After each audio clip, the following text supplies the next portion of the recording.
Hello my dear students, যেহেতু তোমালোকৰ নৱমমান শ্ৰেণীৰ গণিতৰ পৰীক্ষা আছে পৰহিলে সেইবাবে বলা কেইটামান আমি ইম্পৰ্টেন্ট কোৱেশ্চন আজি ডিসকাস কৰোঁ আৰু ভয় একেবাৰে নকৰিবা যিখিনি গণিত তোমালোকক শিকোৱা হৈছিল সেইখিনি ভালকৈ ৰিভাইজ কৰা আৰু ইম্পৰ্টেন্টবোৰ বেছিকৈ কৰা নিশ্চয় ধুনীয়াকৈ পাস কৰিবা বাৰু পলম নকৰি বলা আজি আমাৰ ক্লাছটো আৰম্ভ কৰোঁ গতিকে মই এটা সহজ টপিকেৰে তোমালোকক অকনমান আৰম্ভ কৰিব বিচাৰিছো যাতে তোমালোকে ভিডিওটো চালে অকনমান হলেও সকাহ পোৱা আৰু হেতু হৈছে তোমালোকে যাৰ নাম শুনিছাই তাৰ নাম হৈছে হিৰণৰ সূত্ৰ নামটো শুনিছানে বাৰু এটা হিৰণৰ সূত্ৰৰে কি কৰা হয় বাৰু হিৰণৰ সূত্ৰৰে আমাৰ কি কৰা হয় জানানে নিশ্চয় জানা হিৰণৰ সূত্ৰৰে আমাৰ ত্ৰিভুজৰ কালি উলোৱা হয় কেতিয়া যেতিয়া এটা ত্ৰিভুজৰ প্ৰতিটো বাহুৰ মাপ দিয়া হৈ থাকে যদি প্ৰতিটো বাহুৰ মাপ দিয়া হয় আমাক নাথাকে তেতিয়া কিন্তু আমি হিৰণৰ সূত্ৰ ব্যৱহাৰ নকৰো তেতিয়া অন্য কিবা সূত্ৰ ব্যৱহাৰ কৰিম যেতিয়া আমাক তিনিটা বাহুৰ যোগটো দিয়া থাকিব তেতিয়া আমি হিৰণৰ সূত্ৰ ব্যৱহাৰ কৰি ত্ৰিভুজৰ কালি উলিয়াব পাৰিম তাৰ কাৰণে আমাক এটা ইম্পৰ্টেন্ট বস্তু লাগিব আৰু সেই বস্তুটো হৈছে কি জানানে এছৰ অৰ্থ হৈছে অৰ্ধ পৰিসীমা পৰিসীমা মানেটো তোমালোকে জানাই নহয় জানো পৰিসীমা মানে কি বাৰু পৰিসীমা মানে হৈছে চাৰিটা বাহুৰ বা তিনিটা বাহুৰ যোগফল আটাইকেইটা বাহু যোগ কৰি দিলে আমি কি পাওঁ পৰিসীমা পাওঁ গতিকে ইয়াত যদি আমি অৰ্ধ পৰিসীমা উলিয়াবলৈ যাওঁ কি কৰিব লাগিব বাৰু কোৱাচোন কি কৰিব লাগিব জানানে এই বাহুকেইটা আমি যোগ কৰি দিম কি কৰিম a + b + c / 2 এইটো হৈছে আমাৰ কি অৰ্ধ পৰিসীমাৰ সূত্ৰ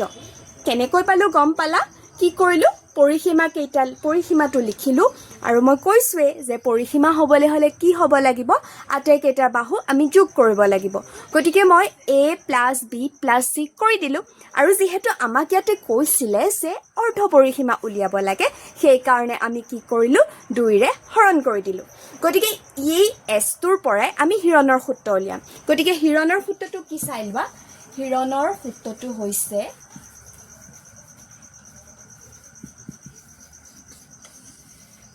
√s s - a s - b s - c য'ত s আমাক কি বুজাই আছে অৰ্ধ পৰিসীমা য'ত অৰ্ধ পৰিসীমা উলিওৱাৰ সূত্ৰটো মই তোমালোকক ওপৰত দেখাই দিছো যদি হিৰণৰ সূত্ৰৰ কোনোবাটো অংক মোক কৰি দিব লাগে তোমালোকে কমেন্টত দি দিবা মই অহা কালিলৈ অংকটোৰ সমাধান কৰি দিম কিন্তু মোৰ বিশ্বাস আছে তোমালোকে যেহেতু নিয়মটো বুজি পাইছাই গতিকে তোমালোকে হিৰণৰ সূত্ৰৰ অংক খুব ধুনীয়াকৈ কৰিব পাৰিবা তাৰ পিছত আমি এটা বিষয় আলোচনা কৰো সেয়া হৈছে সম্ভাৱিতা যিটো শব্দ বা যিটো আমাৰ বিষয় একেবাৰে সহজ নহয় নে বাৰু সম্ভাৱিতা এতিয়া সম্ভাৱিতাৰ ইম্পৰ্টেন্ট কথাটো তোমালোকে মনত ৰাখিবা যদি আমি সম্ভাৱিতাক p of e বুলি ভাবি লওঁ ই মানে হৈছে ঘটনা বা ইভেন্ট ঠিক আছে গতিকে এটা সম্ভাৱিতাক যদি আমি p of e বুলি ভাবি লওঁ এই সম্ভাৱিতাটো সদায় 0 আৰু 1ৰ মাজত থাকিব সম্ভাৱিতা ক'ত থাকিব সদায় 0 আৰু 1ৰ মাজত থাকিব অৰ্থাৎ 0তকৈ ডাঙৰ 1তকৈ সৰু হলনে কিন্তু এতিয়া এটা কথা হল মই ইয়াতে লেছ দেন ইকুৱেল বুলি কিয় দিলো তলত এটা ইকুৱেল চিন আছে হয়নে অৰ্থাৎ আমাৰ সম্ভাৱিতাটো 0 আৰু 1ৰ মাজত থাকিব বুলিও যদি মই কৈছো ইয়াতে এটা কথা কিন্তু সম্ভাৱিতাটো 0ৰ সমানো হ'ব পাৰে আৰু 1ৰ সমানো হ'ব পাৰে 1তকৈ ডাঙৰ হ'ব নোৱাৰিব আৰু 0তকৈও সৰু হ'ব নোৱাৰিব এতিয়া মই কথা পাতিম যে কেতিয়া এটা সম্ভাৱিতাৰ মান 0 হ'ব আৰু কেতিয়া এটা সম্ভাৱিতাৰ মান 1 হ'ব এটা সম্ভাৱিতাৰ মান 0 তেতিয়া হ'ব যদিহে ঘটনাটো আমাৰ অসম্ভৱ ঘটনা হয় অৰ্থাৎ অসম্ভৱ ঘটনাৰ সম্ভাৱিতা হয় আমাৰ 0 এতিয়া অসম্ভৱ ঘটনা মানে কি ধৰি লোৱা তুমি এটা মুদ্ৰা টচ কৰিছা যেতিয়া আমি এটা মুদ্ৰা মানে গম পাইছা কইন্সৰ কথা কৈ আছো যেতিয়া আমি এটা মুদ্ৰা টচ কৰিম তেতিয়া আমি কি পাব পাৰো হয়তো হেড পাব পাৰো নহলে আমি টেল পাব পাৰো হয়নে H বা T বুলি মই লিখিছোঁ হ'ল গতিকে মই যদি এতিয়া তোমাক এটা প্ৰশ্ন সুধো যে এটা মুদ্ৰা টচ কৰোঁতে এটা চকু ওলোৱাৰ সম্ভাৱিতা এতিয়া চোৱা এটা মুদ্ৰা টচ কৰিলে আমাৰ চকু কেতিয়াও নোলায় আমাৰ কি ওলাব হয়তো হেড ওলাব নহ'লে আমাৰ টেইল ওলাব গতিকে সেইটো ইম্পচিবল হয়নে নহয় বাৰু পচিবল হয় জানো নহয় গতিকে তেনেকুৱা ধৰণৰ যদি অসম্ভৱ কথা এটা কৈ দিয়ে তাৰ যদি আমাক সম্ভাৱিতা উলিয়াবলৈ দিয়ে তাৰ মানে সেই ঘটনাটোৰ সম্ভাৱিতা আমাৰ হ'ব 0 এতিয়া বুজি পালানে অসম্ভৱ ঘটনাৰ সম্ভাৱিতা সদায় কি হ'ব আমাৰ 0 এতিয়া আমি আহোঁ 1ৰ ওচৰলৈ কাৰণ মই কৈছিলোঁ যে সম্ভাৱিতা কেতিয়াবা 1ও হ'ব পাৰে কেতিয়া হ'ব সম্ভাৱিতা তেতিয়া 1 হ'ব যদিহে সেই ঘটনাটো আমাৰ নিশ্চিত হয় নিশ্চিত মানে কি বাৰু তোমালোকে ইংৰাজীত সকলোৱে জানা নিশ্চিত মানে হৈছে কনফাৰ্ম মানে সেইটো হ'বই হ'ব ইয়াতে কোনো ধৰণৰ সম্ভাৱনা নাথাকে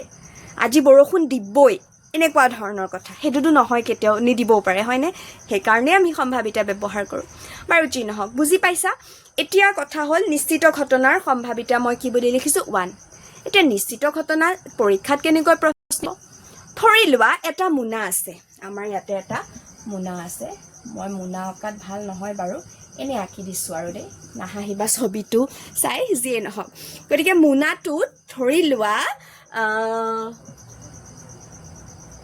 2টা ষ্টাৰ আছে আৰু 3টা বল আছে ঠিক আছে 2টা কি আছে ষ্টাৰ আছে বা 3টা বল আছে নালাগে আমাৰ 3টা বল নিদো 5টা ষ্টাৰ আছে কি আছে আমাৰ ইয়াতে 5টা ষ্টাৰ আছে এতিয়া মই যদি ইয়াৰ পৰা যাদৃচ্ছিকভাৱে এটা ষ্টাৰ লৈ লওঁ বা এটা তৰা লৈ লওঁ তেন্তে মোনাটোৰ পৰা তৰা বা ষ্টাৰ পোৱাৰ সম্ভাৱিতাটো কি হ'ব বাৰু 1 হ'ব কিয় আমি সম্ভাৱিতাৰ তলত যিটো ফল পাওঁ সেইটো লিখোঁ হয়নে আৰু ওপৰত কি লিখোঁ ইয়াতে কাউণ্ট কৰি যিটো আমাক উলিয়াবলৈ দিয়ে সিমানটোৰ নাম্বাৰটো লিখোঁ এতিয়া ইয়াতে আমাক যিহেতু সুধিছে যে তৰা কেইটা আছে 5টা আছে গতিকে ওপৰতো কি লিখিম 5 হয়নে 5 কাটি গ'লে আমি কিমান পাম 1 পাই আছোঁ হ'ল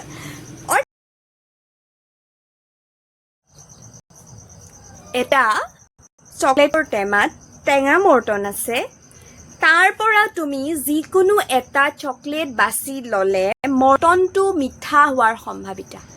তাতে আমাৰ টেঙা মৰ্টনহে আছে এতিয়া টেঙা মৰ্টন থাকিলে সি মিঠা মৰ্টন কেনেকৈ হ'ব পচিবল হয় জানো নহয় হয়নে গতিকে বুজি পালানে সেইটো হ'ব আমাৰ কি অসম্ভৱ ঘটনা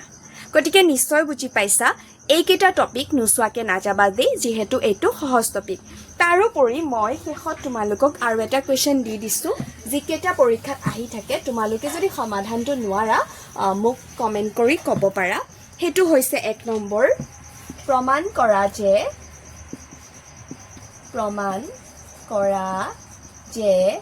ত্ৰিভুজৰ 3টা কোণৰ সমষ্টি কিমান বাৰু সমষ্টি 180 ডিগ্ৰী এইটোতো মোৰ মতে পাৰিব লাগে তোমালোকে বাৰু 2 নম্বৰতে প্ৰমাণ কৰা যে সমবাহু ত্ৰিভুজৰ প্ৰতিটো কোণৰ মাপ কিমান হ'ব পাৰে বাৰু কোৱাচোন প্ৰতিটো কোণৰ মাপ কি হ'ব 60 ডিগ্ৰী 3 নম্বৰত এটা অংক কৰিছোঁ হৰ পৰিমেয় কৰা এইটো প্ৰায় আহি থাকে হৰ পৰিমেয় কৰা 1/1 মাইনাছ √2 এই প্ৰশ্নকেইটা তোমালোকে কৰি চাবা আৰু যদি অসুবিধা পোৱা মোক কমেণ্ট কৰি জনাবা আজিলৈ ভিডিঅ'টো ইমানেই